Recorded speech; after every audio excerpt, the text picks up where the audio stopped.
El siguiente segmento se refiere al contador en su rol de auditor.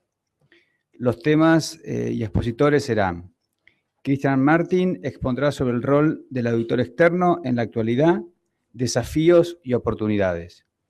Cristian es socio de auditoría de Grant Thornton, Argentina, contador público por la Universidad Nacional de La Matanza, posee una certificación en negocios internacionales y finanzas en la Universidad de Nueva York. Con anterioridad formó parte de la división auditoría de una de las Big Four y en distintos departamentos de Mazarine particulares, Philip Morris. El siguiente tema será problemática de las pymes a la hora de definir adecuadas estructuras de control, que estará a cargo de Martín Girardotti.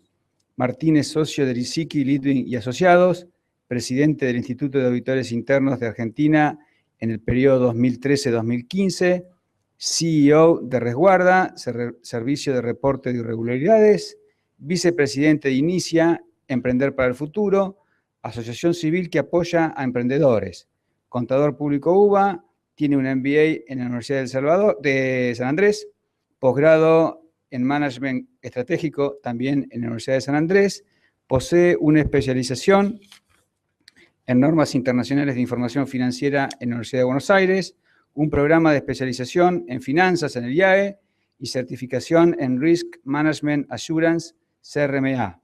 Miembro de el ACFE, Association of Certified Fraud Examiners en USA. Su desempeño académico abarca diversas instituciones, entre ellas la Federación Argentina de Consejos Profesionales en Ciencias Económicas, Universidad de San Andrés y Universidad de Palermo. Y por último, el último tema será las pymes y la auditoría externa, por dónde empezamos, a cargo de Norberto Bruschi. Norberto es socio de la División de Auditoría y Asesoramiento Gerencial de Bertora y Asociados, vicepresidente de la región latinoamericana de IAPA, dirige además la División de Capital Humano de la firma.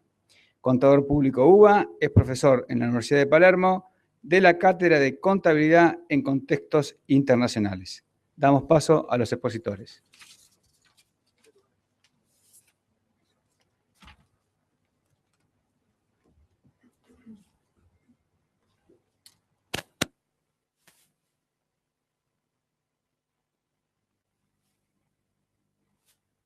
Hola, ahí va.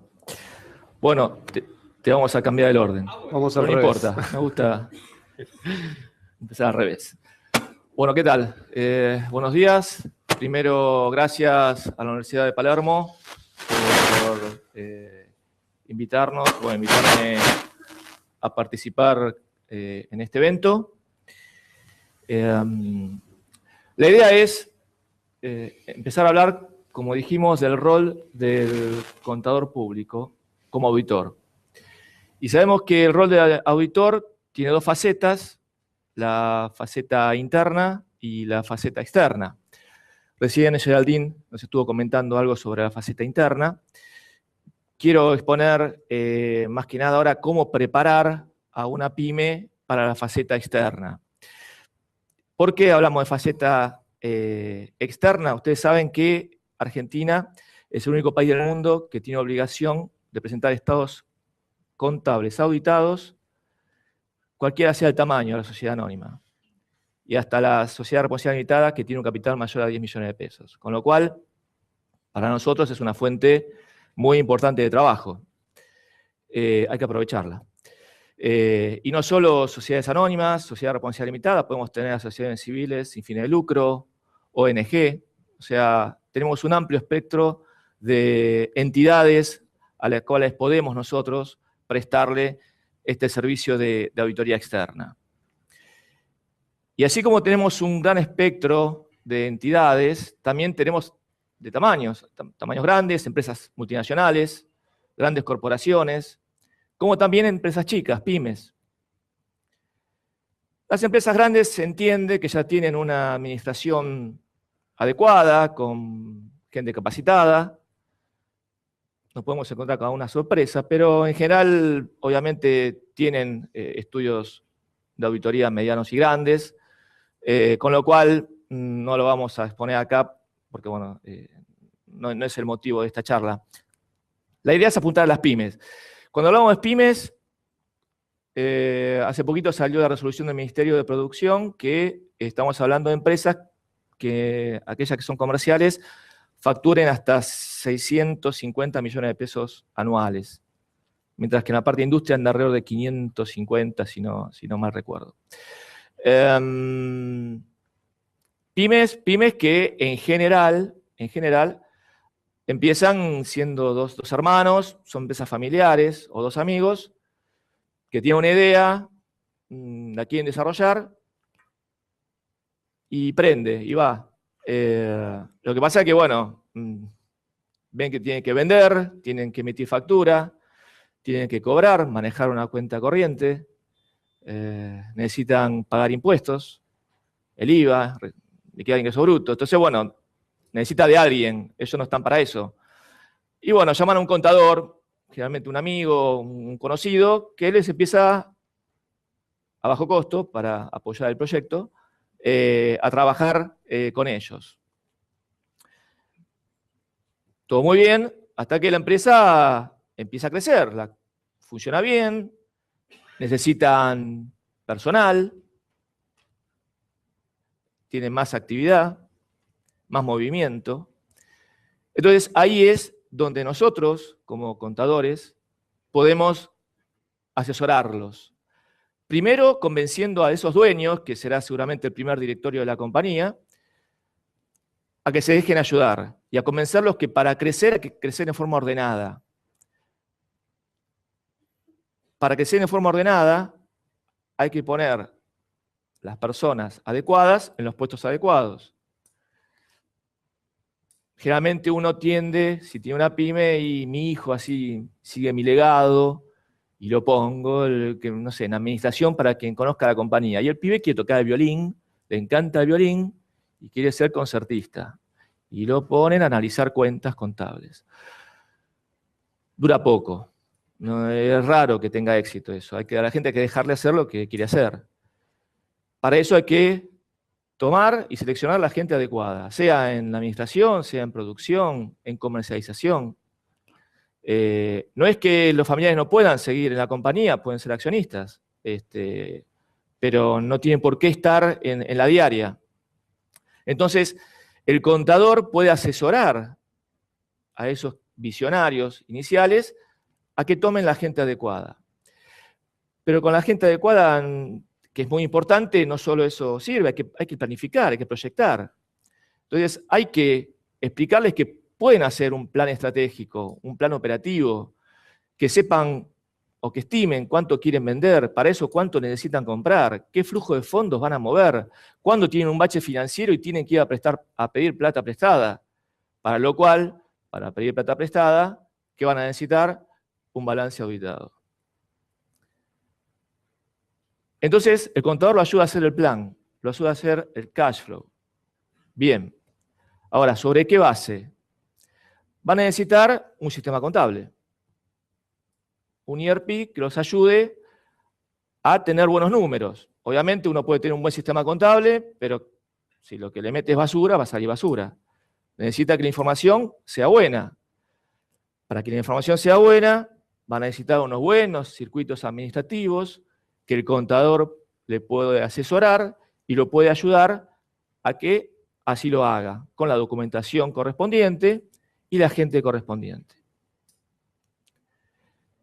Teniendo ese circuito de información, teniendo el sistema contable, teniendo unos buenos números, también ese sistema contable tiene que correr sobre un hardware que tiene que ser bueno y apropiado y bien cuidado. Entonces, uno a veces llega a una compañía y le pregunta: discúlpame, ¿dónde tenés el server? ¿Dónde está la historia de tu compañía? Y te señala una PC, que es un clon, donde tiene toda la historia, y donde uno le dice: ¿y el backup dónde está? Y puede tener dos reacciones. Una, ¿de qué me hablas? Y otra es decir: sí, el backup lo tengo, lo hago todos los días, una vez por semana. ¿Y dónde lo guardas? Ahí, en esa computadora. Y la computadora está debajo de una mesadita que tiene la cafetera arriba, y todos se sirven. Y se puede dañar y se puede perder en segundos la historia de una compañía. Y existe, es así. Entonces, ¿para qué está el contador? Para asesorarlo, cómo tener un server, qué tipo de server, cómo guardar la información, qué backup hacer. Y en ese sentido, poder también ayudarlo a que la historia de la compañía esté bien resguardada. Teniendo la historia de la compañía resguardada, teniendo buena información, es ahí donde va a surgir este estado contable. Estado contable que va a ser auditado. Y ser auditado significa, bueno, poder abrir la contabilidad para que venga un tercero a que lo audite y pueda emitir un informe. Con ese balance lo que vamos a hacer es ir, cuando corresponda, a una entidad financiera para que nos pueda dar crédito. Y no es lo mismo presentar un balance con 4 estados básicos, 2 notas que diga que está de acuerdo a normas profesionales y que el caja y banco se forma de esta forma y nada más, y un informe breve, que presentar un balance con una memoria que explique los antecedentes de la compañía, cuál es la operatoria de este año, qué perspectivas tiene, mostrar unos índices. Después unas notas explicando bien las políticas contables, explicando las contingencias. Y después sí, un informe de un contador público externo, un auditor externo, que indique si está de acuerdo a normas o no. Bueno, eso será el trabajo del auditor.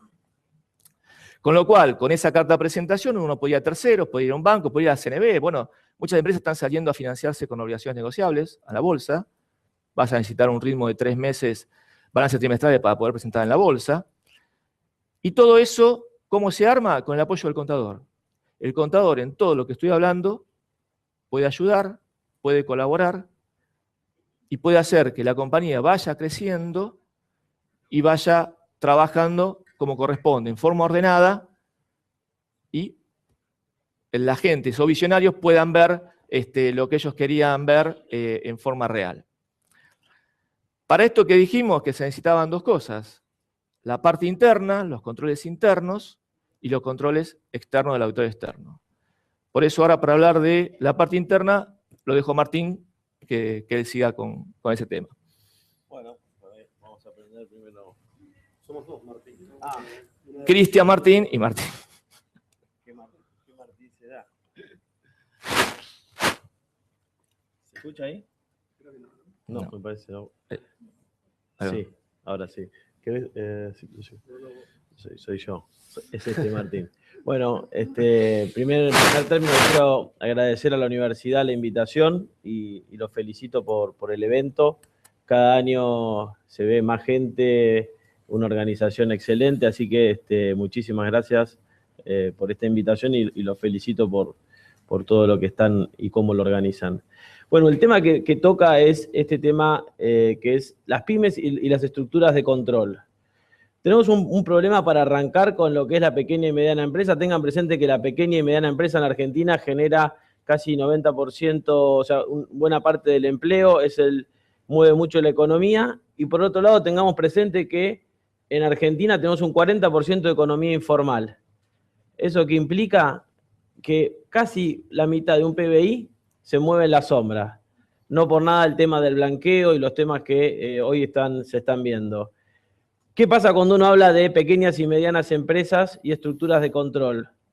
Es imposible plantear una estructura de control cuando vos vendés en negro, cobrás en negro, pagás sueldos en negro y todo lo que tiene que ver con la actividad informal, que es una realidad no de Argentina, sino de la región, todo lo que es la informalidad. Entonces, cuando uno plantea estructuras de control interno en empresas que tienen un nivel de informalidad alta, es difícil. No digo que sea imposible, pero obviamente que es mucho más difícil, porque la base de la informalidad es no tener papeles de respaldo, no tener documentación. Nadie va a hacer ventas en negro si va a dejar en el servidor, aunque sea mal llevado, va a dejar ahí la planilla, aunque algunos la dejan. Ahora, ¿qué es lo que está pasando en la pequeña y mediana empresa? Vamos hacia un cambio importante, vamos hacia una transformación. Fíjense que va a entrar con todo este tema del blanqueo mucho dinero a la economía. El mercado de capitales se va a reactivar, con lo cual el acceso al financiamiento más barato para las pequeñas y medianas empresas va a ser una alternativa mucho más viable. Hoy el que tiene acceso a una SGR, que son sociedades de garantía recíproca y otro tipo de herramientas, está pagando tasas del 17% contra gente que está pagando el 40 al 50%. Entonces, muchas empresas se van a ver forzadas, digamos, por conveniencia, a tener mejores balances, tener más formalidad, tener mejores estructuras de control. ¿Eso por qué? Porque va a tener otros beneficios que tiene que ver a veces con un acceso al crédito más barato. Y es ahí donde, como decía Norberto, el acompañamiento que tiene que tener el profesional en ciencias económicas para cumplir con esas expectativas de los empresarios. Tengamos presente que el enfoque tradicional de la empresa PYME es: quiero un contador que me liquide los impuestos. Entonces, ¿qué hace el contador cuando llega? Se pide el café primero y después le da la rendición para liquidar los impuestos. Cuando uno habla de información para control de gestión, información para toma de decisiones, balance de sumas y saldos, el empresario muchas veces lo visualiza como un costo y como información que no le sirve demasiado para todo eso. Ahora, es difícil hablar de estructura de control, de lo que agrega digamos, de lo que agrega de valor el control interno, si no se toma conciencia por parte de quienes dirigen las empresas de que los controles son útiles.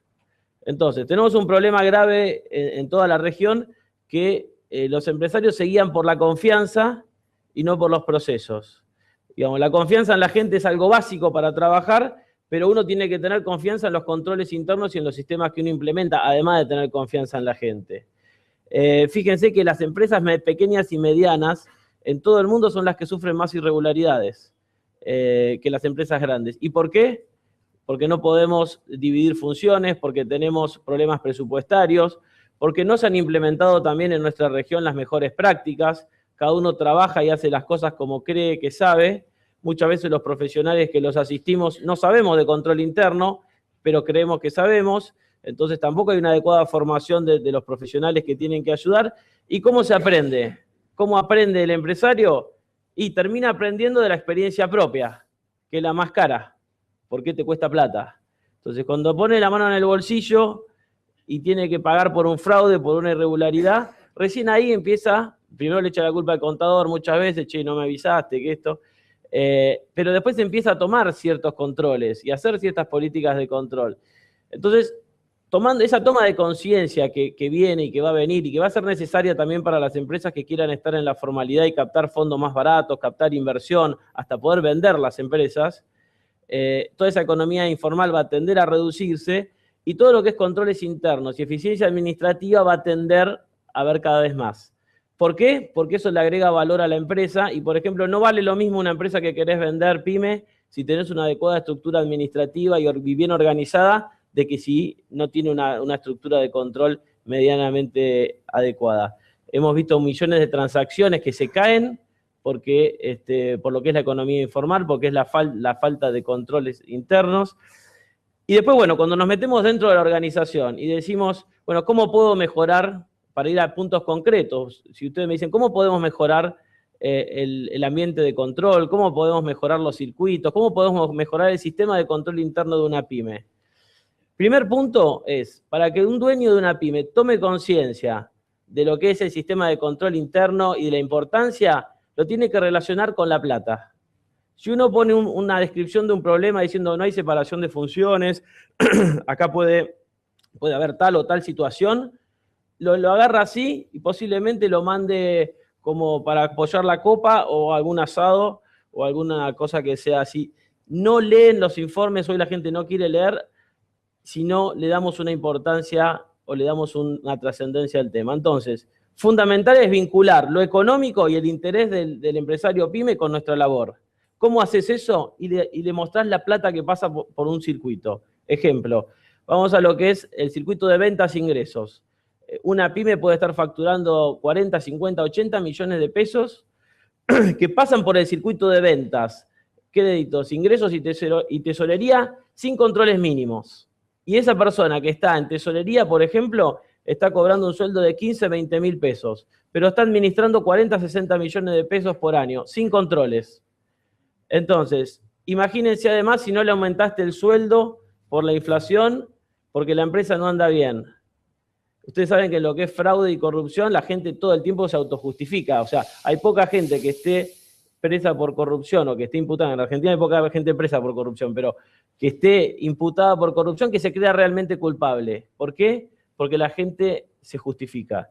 Y en la pyme, y en la Argentina, y en las organizaciones, la cantidad de temas de fraude que no se detectan son muchísimos. Los que se detectan en general no se judicializan y los que se judicializan en general se pierden. Entonces, por eso es muy importante cuando hablamos de control es prevención. Control es toma de conciencia, control es conocer cuáles son los circuitos críticos de tu empresa y sobre esos circuitos críticos y clave establecer controles que te permitan no garantizarte que no haya irregularidades, porque nadie te va a garantizar que no haya irregularidades, sino que las irregularidades estén acotadas a un rango. O sea, que vos puedas decir acá razonablemente todo lo que yo deposito termina en el banco y todo lo que yo pago lo saco por el banco, entonces tengo más o menos un sistema de control medianamente bueno. ¿Qué es lo que vemos hoy en la pyme? Hay veces vos llegás a la pyme, vas a, como por ahí decía Norberto, vas, te entrevistás y te dicen, no, acá trabajamos con presupuesto, tenemos control presupuestario, tenemos algunos circuitos, empezás a hacer un relevamiento de control. ¿Qué haces en un relevamiento de control? En 2 palabras. Vos lo que te fijás es cuáles son los circuitos, entendés el negocio, si no entendés el negocio ya es difícil arrancar, pero una vez que entendiste el negocio, te fijás cuáles son los circuitos claves, o sea, por dónde pasa la plata, y quiénes son los responsables, y qué controles hacen. Si vos no conocés los circuitos clave de negocio, y cómo esos circuitos clave de negocio impactan en los saldos contables, difícilmente puedes hacer una auditoría más o menos piola. Por ahí vas a validar saldo, algo muy transaccional, pero no vas a tener un enfoque adecuado. Entonces, conocemos los circuitos claves. Una vez que conocemos esos circuitos clave, detectamos dónde pueden estar las áreas de riesgo de esos circuitos clave y a partir de ahí determinamos nuestros procedimientos, tanto para auditoría interna como para auditoría externa. Y a partir de ahí vamos a generar los procesos que pueden ser de mejora o de recomendaciones. Tengan presente, que falta 5 minutos, tengan presente, y se me acaba la autonomía ya, no, pero tengan presente que cuando uno es asesor de la pyme, y sobre todo en Argentina, ustedes van a ver que no tienen las mejores prácticas las empresas a nivel administrativo. Y yo les tiro, por ejemplo, lo que es el fraude. El fraude en términos generales, cuando lo comete una sola persona, que es la mayoría de los casos de fraude son cometidos por una sola persona dentro de la organización. El costo promedio ronda los $100.000. Hay estadísticas internacionales de la ACFE, pero cuando 2 personas se ponen de acuerdo, el costo por fraude se multiplica por 3. Tengan presente que en la pequeña y mediana empresa no hace falta muchas veces que 2 personas se pongan de acuerdo, porque una sola persona puede manejar créditos por ventas y la cobranza, y maneja los cheques, la cobranza. ¿Esa persona qué hace? Arregla el cuenta corriente y se queda con el cheque. Lo hemos visto, les cuento un caso para un negocio hotelero. Teníamos un hotel 5 estrellas donde el responsable de créditos recibía los valores antes de dárselos a tesorería. Y entonces recibía los valores y ¿qué hacía? Como elegía algunos valores y se había creado su propia fundación y se los depositaba a sí mismos. ¿Y qué hacía en algunos casos? Acomodaba el cuenta corriente, en algunos casos anulaba el recibo, en algunos casos no daba recibo, entonces rendía un poco lo que quería. Todos los fraudes se detectan, pero tengan en cuenta que, no todos, muchos no, pero tengan en cuenta que el plazo promedio de detección es de 12 a 36 meses. Imagínense el desastre que hizo esta persona en 12 meses, viendo que podía manejar 2 cosas que son totalmente incompatibles. Registros de créditos con la tenencia de valores. Bueno, y un poco para cerrar, como consecuencia, tengan presente que en una organización, por más que tenga presupuesto, pero que no tiene una adecuada estructura de control, ¿qué va a pasar? Va a tener un presupuesto, pero ese presupuesto ¿qué va a tener contenido adentro? El fraude y la corrupción que vaya a haber dentro de esa empresa. Porque las personas, si no se las controlas, tienden a cometer irregularidades. Ya sea llevarse una resma, sea lo que fuere, tienden a cometer irregularidades. Entonces, ¿qué es lo que tenemos? Muchas empresas con presupuesto, pero presupuestan el fraude, con las irregularidades presupuestadas. Entonces, como un poco de conclusión es, conozcamos al cliente, no podemos desconocer los circuitos claves, No podemos desconocer cómo esos circuitos claves impactan en los saldos contables. No podemos desconocer los riesgos de esos circuitos y dónde están las debilidades. Y no podemos dejar de señalarlas en forma valorizada para que el cliente tenga una clara conciencia de lo que está haciendo y que si pasa lo peor, por lo menos lo sepa y sepa los riesgos que están asumiendo. Uno de los grandes problemas de la pyme es se asumen muchos riesgos, pero ni siquiera se saben que se asumen. Un rol nuestro del contador es clarificar esos riesgos que se están asumiendo para ver si realmente se quieren asumir o no. Bueno, hasta ahí llegué. Perfecto. Bueno, ¿se me escucha bien? Sí. Muchas gracias. También me sumo a los agradecimientos de Norberto y Martín por la convocatoria de la Universidad de Palermo. No es la primera vez que estamos y siempre es un gusto venir a compartir ideas con colegas. Bueno, me podría pasar los 15 minutos que me dieron compartiendo ideas con Norberto y Martín, que son muchos los temas y la verdad que adhiero con todos ellos. Pero quiero dedicar un tiempo a conversar de otra cuestión. Se habló de auditoría interna. Norberto y Martín estuvieron hablando de los desafíos de las pymes y cómo se debieran preparar para una auditoría externa. Así que eso me da pie para conversar un poco de la auditoría externa en sí misma. Que si bien las pymes tienen sus desafíos, hay que reconocer que la auditoría externa hoy en día también presenta algunos desafíos y también muchas oportunidades, de las cuales Norberto ya estuvo dando algunas ideas. La realidad es que en Argentina todos necesitan una auditoría estatutaria y eso es una gran fuente de trabajo para nosotros.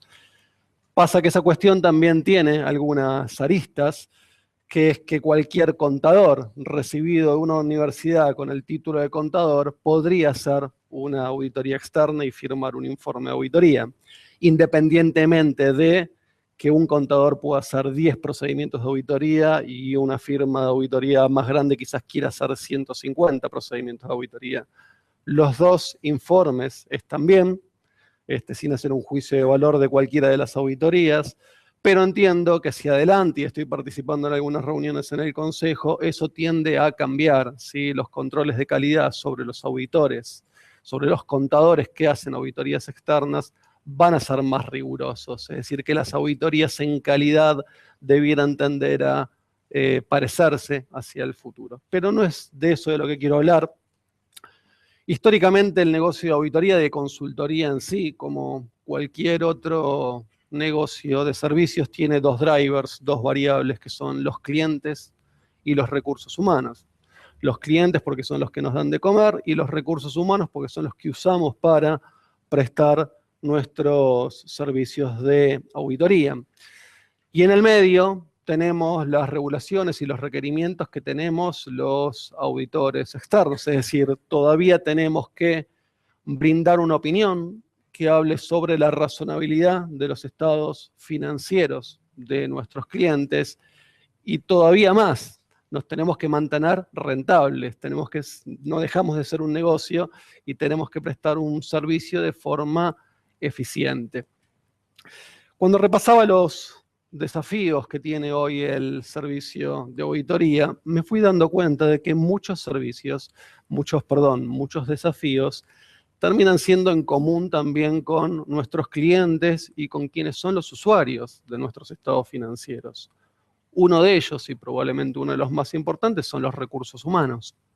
Sí, la verdad que la problemática que hoy enfrentan los servicios de consultoría que pasa por los recursos humanos es muy parecida a la que enfrentan muchas compañías. La verdad que la rotación es grande en las firmas de consultoría, pero también me consta de que cada vez es mayor en las compañías.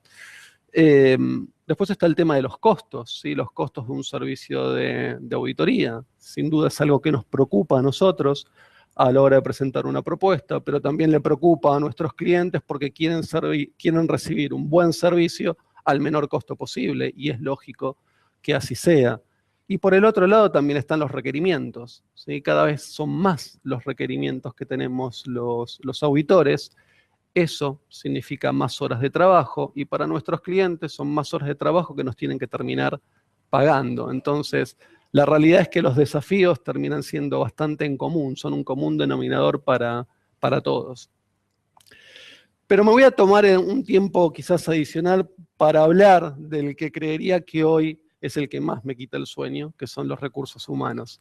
En el pasado, debo reconocer que por ahí me preocupaba más ganar más clientes o retener los clientes que tenía, o me preocupaba más el tema de las regulaciones y los cambios en nuestros requerimientos, pero creería que hoy los recursos humanos son los que más me preocupan.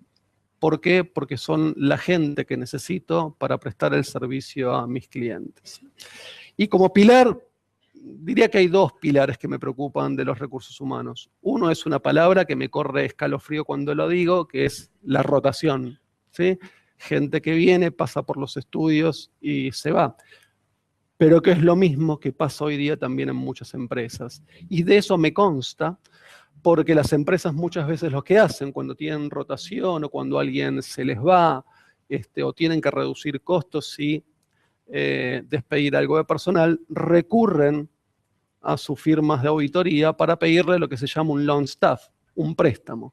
Nosotros le ponemos un recurso a disposición de ellos por un periodo que puede ser de 3, 6 meses y después lo devuelven.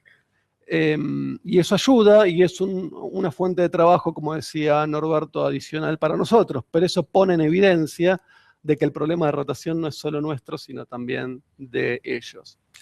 Y la verdad que el modo que a mí me gusta ver la rotación, y aprovecho el ámbito para comunicarlo, es que la rotación vino para quedarse, ¿sí? La rotación no es algo que creamos que va a desaparecer con el tiempo. Me parece que la rotación, es una opinión personal lo que estoy transmitiendo, vino para quedarse por muchos motivos.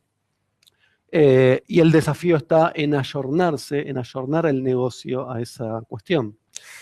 En un entorno de inflación como es el de nuestro país, a veces es difícil retener al personal, porque quizás Norberto en su firma está dando los aumentos, los incrementos que deben oscilar entre 2 o 3 por año.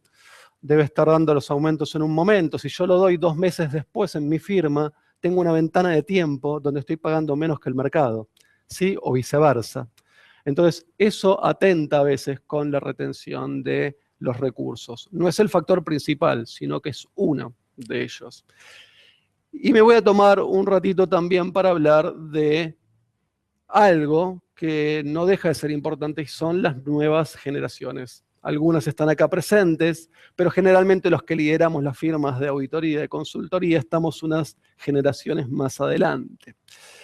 Recientemente participé en un congreso que organiza nuestra firma Grant Thornton en Estados Unidos para todos los socios y gerentes de Estados Unidos y algunos internacionales, son cerca de 900.000 personas y siempre convocan a un speaker, a un orador.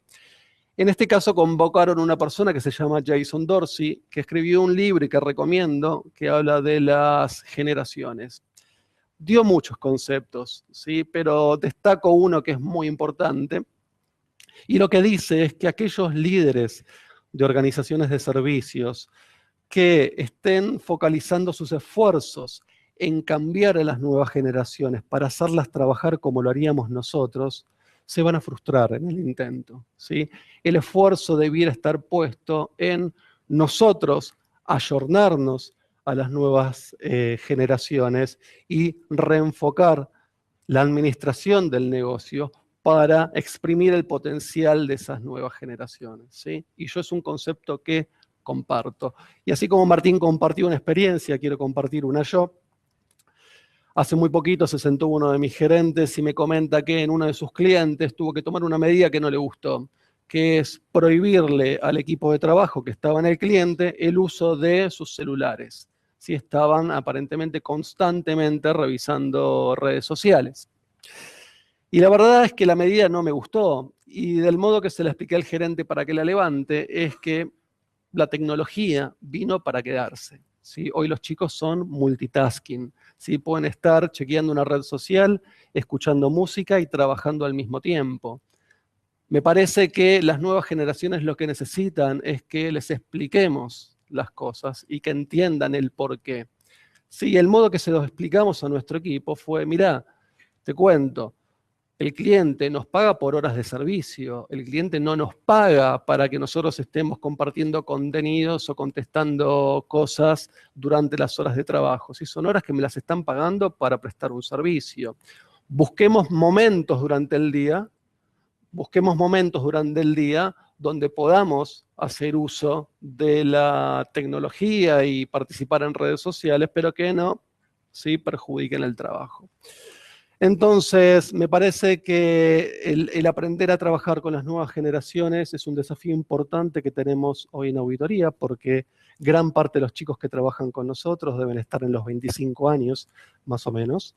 Entonces, es prioritario en la agenda de socios y gerentes de nuestra firma, por lo menos. La otra cuestión es el tema de los costos de los trabajos de auditoría. Y a mí, digamos, como una opinión personal, me gusta dividir el mercado en 3 grupos, ¿sí? Y voy acá a repasar un concepto que se mencionó antes, que es el de agregar valor. Me parece que lo primero que tenemos que hacer es entender cuál es la expectativa de nuestro cliente, ¿sí? Entender qué es lo que ellos necesitan. Y como bien comentaba Norberto y Martín, los dos lo hicieron, ¿de qué me sirve a mí presentarle una carta de recomendaciones a un cliente pequeño, ¿sí?, donde le digo que para resolver todo eso va a necesitar 500 o 600 mil pesos? La verdad que eso no le agrega valor. Entonces tengo que entender qué es lo que le agrega valor y diseñar un plan de trabajo acorde a las expectativas de mi cliente, ¿sí? Entender expectativas. La auditoría se tiene que ayornar a las expectativas de nuestros clientes. No son las mismas las de una pyme que las de un Chevron o un Molinos Río de la Plata. ¿Sí? Claramente tienen expectativas distintas del auditor y nosotros podemos abastecerlas. Entonces, estos 3 grupos de los que hablo son aquellos clientes que quieren agregar valor, que están dispuestos a pagar más por ese valor agregado, ¿sí? Después está otro grupo, que es con el que más me peleo, y peleo en el buen sentido, con el que más negocio, que son los que quieren recibir valor agregado, pero que no están dispuestos a pagarlo. Y después está el tercer grupo, que son aquellos que deciden no recibir valor agregado, pero no recibir valor agregado en el sentido de que no quieren más que los estados financieros en tiempo y forma para cumplir con sus requerimientos y con sus declaraciones de impuestos, lo cual está perfectamente bien también, ¿sí? Y por lo tanto, dame lo que yo necesito y no me cobres más de lo que me tenés que cobrar. Hoy día las negociaciones son bastante transparentes. En las propuestas de auditoría se publican las horas que estimamos invertir, se publican las tarifas, así que en ese sentido se avanzó mucho también. Y para ir cerrando, me gustaría hablar de otro tema, un desafío o algo que está en agenda de las firmas de auditoría, que son los nuevos requerimientos. Independientemente de los marcos normativos, IFRS, US GAAP, ¿sí?, sobre los cuales nos tenemos que capacitar para poder capacitar a nuestros clientes. Pero me gustaría hacer un paréntesis y hablar de las nuevas obligaciones que se nos están imponiendo, ¿sí?, y que no son materia de nuestra competencia. Un típico ejemplo es el de las obligaciones que tenemos los auditores y síndicos sobre la detección de operaciones sospechosas de lavados de activos. La verdad es que eso es una delegación del Estado en algunos profesionales, en este caso auditores y síndicos, y muchos otros más, y muchas instituciones, pero no son materia de nuestra competencia. Nosotros, ni en la Universidad de Palermo, ni en ninguna otra universidad, nos entrenan, nos capacitan para detectar operaciones de lavado de dinero, ¿sí? Entonces, hoy día nos encontramos con que estamos poniendo un párrafo en nuestros informes de auditoría diciendo de que no detectamos operaciones sospechosas de lavado. Y la verdad que no está bien eso. ¿Sí? No está bien eso. Y entiendo que el Consejo y la Federación están trabajando para que antes de que salgan cosas de ese tipo, poder frenarlas a tiempo. Recientemente me enteré de que la FIP está intentando avanzar sobre una iniciativa que es pedirle a los auditores que también incluyan un párrafo en sus informes diciendo de que no hay facturas apócrifas, ¿sí? Una locura total, digamos. El auditor tampoco está entrenado para detectar si una factura es falsa o no. Si es muy evidente, sí, obvio, lo voy a detectar. Y tampoco tengo el tiempo para revisar. Imagínense una compañía que factura 500 millones de pesos. ¿Cuánto tiempo me tengo que pasar para revisar la cantidad de facturas. Yo trabajo sobre materialidad, trabajo sobre muestras. Sí, son conceptos que a veces me parece que no se toman el tiempo de pensar, porque así como me obligan a mí, yo me tengo que dar vuelta y cobrárselo a mi cliente, y mi cliente, imagínense, ¿no? No va a querer saber nada con que yo le cobre un servicio de ese tipo. Así que me parece que la auditoría tiene muchos desafíos, no deja de ser interesante, creo que también es de público conocimiento que la contabilidad en general y en el mundo está perdiendo atractivo, entonces está en cabeza nuestra realzar el atractivo que tiene la carrera de contador y de auditor. Muchas gracias.